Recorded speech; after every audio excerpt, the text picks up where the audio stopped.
안녕하세요. 저는 킴닥스 스튜디오 대표 김다은입니다. 저는 2013년에 유튜브가 한국에서 이렇게 성행하기 전에 킴닥스라는 유튜브 채널을 개설해 6년간 수많은 대중들과 소통하고 있습니다. 그리고 2017년에는 최초의 웹무비 프로젝트를 진행하면서 영화감독으로 데뷔하였고, 올해 2020년에는 최초의 유튜브 인터랙티브 전시회를 진행하면서 전시기획자 또 아트 디렉터로 데뷔하였습니다. 저는 뉴미디어를 활용한 새로운 문화 기획으로 온라인과 오프라인을 유기적으로 연결하는 스토리텔링을 전문으로 하고 있습니다. 아까 소개드린 두 프로젝트는 각각 영화와 전시라는 다른 장르의 예술 컨텐츠이지만 뉴미디어를 활용했다는 점에서 공통점을 찾을 수가 있습니다. 두 프로젝트 모두 온오프라인을 적절히 활용한 덕분에 굉장히 많은 관객들과 함께 할 수 있었는데요. 이는 전통적인 영화나 전시회가 이 정도 규모의 관객을 유치하기 위해 보편적으로 투자하는 비용보다 적은 비용으로 훨씬 큰 효용을 낸, 그러면서도 다양한 의의를 실현한 프로젝트였습니다. 저는 이 점이 뉴미디어의 강점을 잘 보여주었다고 생각하는데요. 뉴미디어는 기존의 전통 미디어에 편향되어 있었던 미디어의 어떤 권력을 개인에게로, 또 거대한 자본을 가진 기업만 가질 수 있었던 광고 효과를 뉴미디어를 잘 활용한 광고와 브랜드 마케팅을 진행하는 소상공인까지 누릴 수 있게 해주고 있습니다. 그래서 이번 강연에서는 뉴미디어의 강점을 정확하게 이해하고 이를 활용해 어떤 스토리 마케팅을 하면 좋을지, 또 어떤 새로운 컨텐츠들을 기획해 나갈 수 있을지 트렌드를 분석하면서 다양한 사례들을 보여드리면서 이야기해보고자 합니다.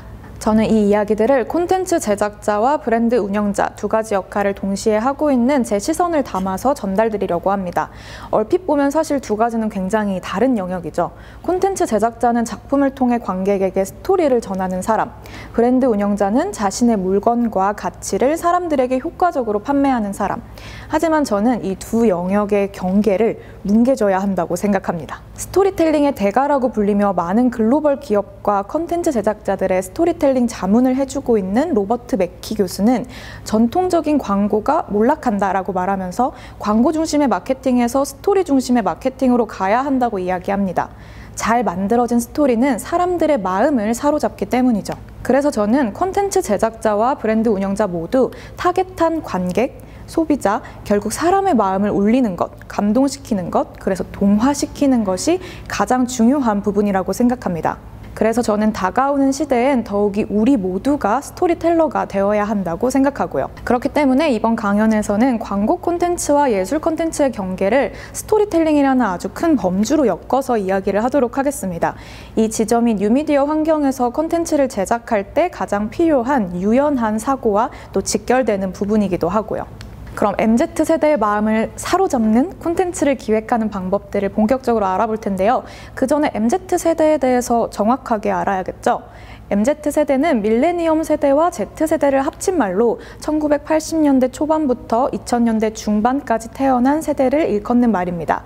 이들이 점점 영향력 있는 소비자로 부상하고 있기 때문에 이 세대를 사로잡는 기업이 향후 20년의 트렌드를 잡을 수 있다고 이야기하고 있습니다. 그래서 많은 기관과 기업에서 MZ세대를 분석한 굉장히 다양한 키워드들이 나왔는데요. 저 또한 MZ세대로서, 그리고 이들과 함께 살아가면서 콘텐츠를 제작하고 브랜드를 운영하는 사람으로서 가장 공감 가는, 또 가장 중요하다 생각하는 세 가지를 뽑았습니다. 바로 나나랜드, 효능감, 놀이문화입니다. 이 세 가지 키워드에는 흥미로운 인과관계가 있습니다.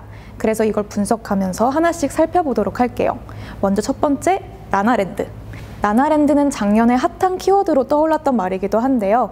라라랜드를 패러디한 말로 나다움을 중요시하는 MZ세대의 트렌드를 일컫는 말입니다. 사회의 큰 흐름에 휩쓸려서 살아가는 것이 아니라 주체적으로 사는 것. 그렇기 때문에 나의 것, 자존감, 건강과 같은 키워드가 함께 따라오는 말입니다. 이런 MZ세대의 특징은 소비 트렌드에도 그대로 반영이 돼서 똑같은 기성 제품이 아니라 커스터마이징 제품들이 인기를 끌기도 하고, 뷰티 브랜드들 또한 아름다움에 치중했던 브랜드 마케팅 전략을 버리고 착한 성분, 건강과 같은 키워드를 앞다투어 내세우고 있습니다. 하지만 저는 이 나나랜드의 키워드에서 우리가 주목해야 할 지점은 표면적인 이런 뜻과 흐름이 아닌 그 이면이라고 생각을 하는데요. 이렇게 나나랜드를 추구하고 살아가는 MZ세대의 마음속에는 세상에서 나의 가치와 존재를 끊임없이 확인하고자 하는 마음이 있다는 것입니다. 사실 나의 존재 가치를 계속해서 확인하고자 하는 것은 인간의 굉장히 근본적이고 본능적인 욕구이지만 특히나 MZ세대의 라이프 스타일에서 이런 본능과 욕구는 콘텐츠를 비롯한 물건 등의 다양한 소비 패턴에서 두드러지게 나타내기 때문에 특히 주목해야 할 부분입니다. 이 지점을 충족시켜주는 사람 또는 브랜드가 MZ세대의 마음을 사로잡을 수 있겠죠. 그렇다면 세상의 나의 가치와 존재를 끊임없이 확인하고자 하는 그 마음은 어떻게 충족시켜줄 수가 있을까요? 바로 이 부분이 앞서 이야기한 두 번째 키워드인 효능감으로 이어집니다. 내가 무언가를 해내고 어떤 결과를 만들 수 있다는 믿음이나 기대감, 이런 효능감, 그리고 나나랜드와 관련해 기획했던 문화 콘텐츠가 바로 제가 2020년에 진행했던 최초의 유튜브 인터랙티브 전시회 청춘 페이지입니다. 이 프로젝트는 기획 과정부터 전시 진행까지 유튜브 온라인 콘텐츠를 기반으로 예술의 전당을 비롯한 서울 오프라인 4개 갤러리에서 진행한 프로젝트입니다. 청춘 페이지는 유튜브로 전국 곳곳의 예술가들을 모집해 30팀의 청년 작가들을 대중에게 친근하게 소개했다는 의의도 있고 새로운 형태의 인터랙티브 전시를 제작했다는 점, 온오프라인 예술 프로젝트였다는 점 등 굉장히 다양한 의의를 실현한 프로젝트입니다. 하지만 이런 사회적 예술적 의의 외에 제가 이 전시를 처음 기획했던 이유이자 많은 사람들의 마음을 움직였던 문구가 있는데요. 청춘 페이지의 메인 메시지이기도 했던 당신의 삶도 작품이 될 수 있어요 라는 문구였습니다. 이런 메시지를 전하고자 청년 작가 30팀이 그냥 본인의 작품을 만드는 것이 아니라 유튜브를 통해 공모해 선발한 청년 3인, 대중뮤즈 3인의 이야기에서 영감을 받아서 각자의 작품을 제작하는 형태로 전시를 진행했습니다. 이때 선발한 뮤즈는 막 엄청나게 독특한 삶을 살고 있는 청년이 아니라 지금 현재를 살아가고 있는 많은 청년들이 보편적으로 하고 있는 고민들을 하고 있고 또 그 고민들을 나름의 삶의 방식으로 이겨내고 고민하고 있는 청년들을 선발했습니다.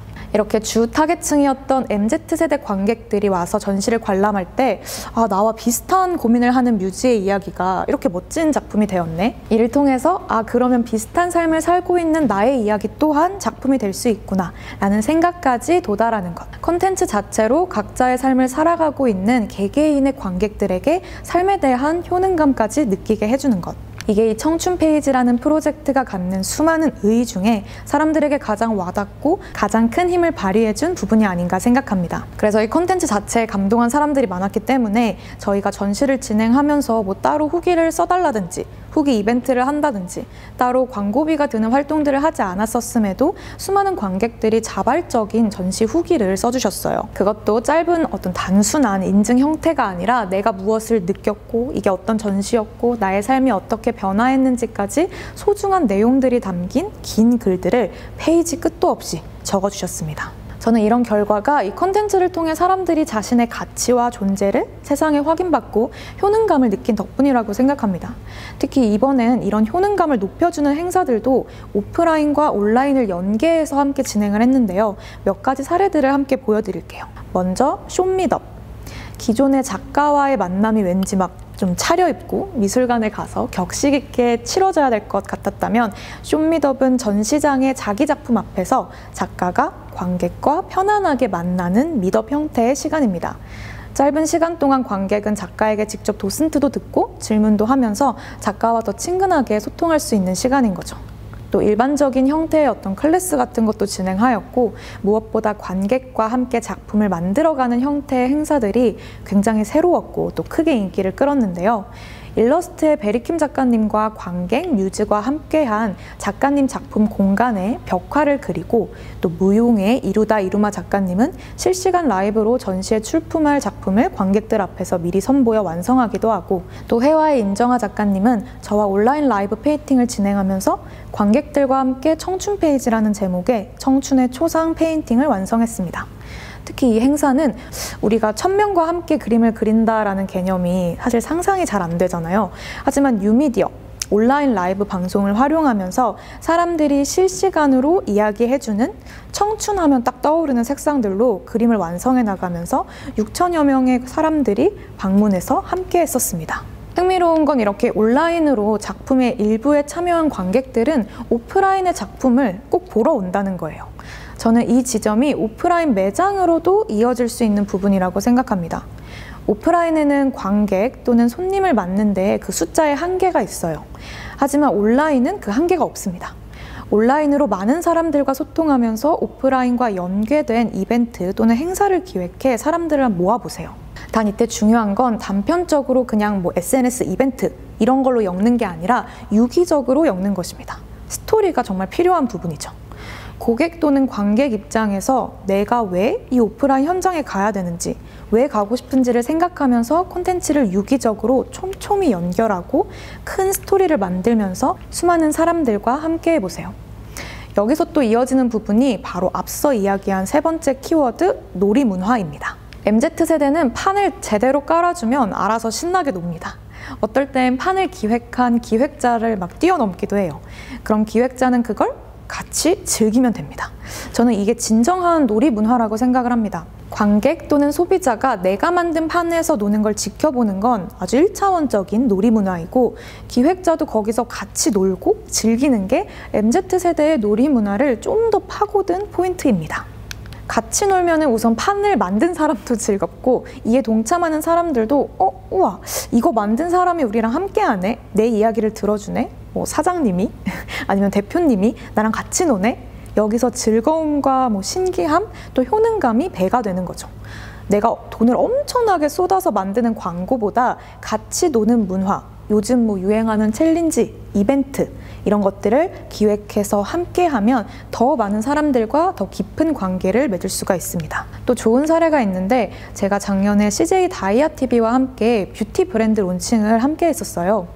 기획과 제품 개발 등을 함께 했었는데, 이 과정에서 국민파대 101이라는 프로젝트명으로 구독자 101명과 함께 피드백을 주고받으면서 파운데이션을 개발했습니다. 인스타그램을 활용해서 빠르게 설문을 진행하고 또 빠른 피드백을 주면서 개발 과정 자체가 하나의 재미있고 흥미로운 어떤 놀이 문화가 되었던 거예요. 저도 파운데이션을 자주 발랐기 때문에 제가 원하는 인생 파운데이션을 만들기 위한 여정에 구독자들에게 또 소비자들에게 함께 해달라고 이야기를 했고, 실제로 덕분에 정말 좋은 퀄리티의 파운데이션이 개발될 수 있었어요.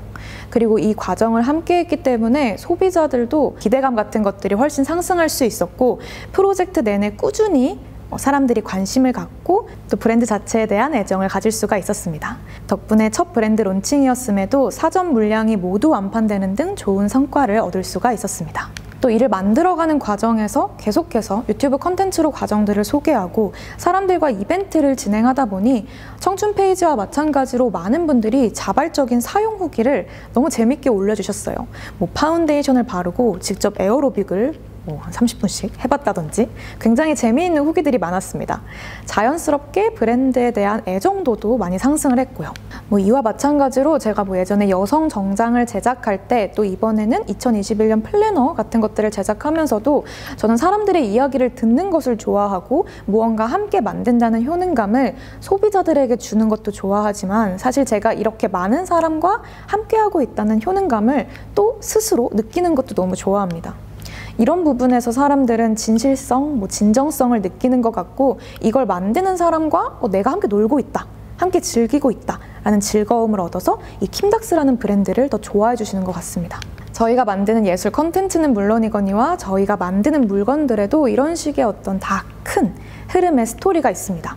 이걸 왜 개발하게 되었고, 어떤 고민이 있었고, 누가 함께 했고, 이런 이야기들은 유튜브, 인스타그램 등 다양한 뉴미디어 플랫폼을 활용해서 많은 사람들에게 재미있게 전달됩니다. 그럼 지금까지 이야기 드린 큰 세 가지 키워드를 잘 반영해 온라인에서만 220만 명 이상의 온라인 관객을 유치했던 2017년에 진행한 웹무비 프로젝트 사례를 들려드리면서 이야기를 좀 마무리하려고 합니다. 2017년에 진행한 최초의 웹무비 프로젝트는 당신의 삶 속에 잃어버린 동화를 찾아줄게요 라는 메시지를 필두로 시작했습니다.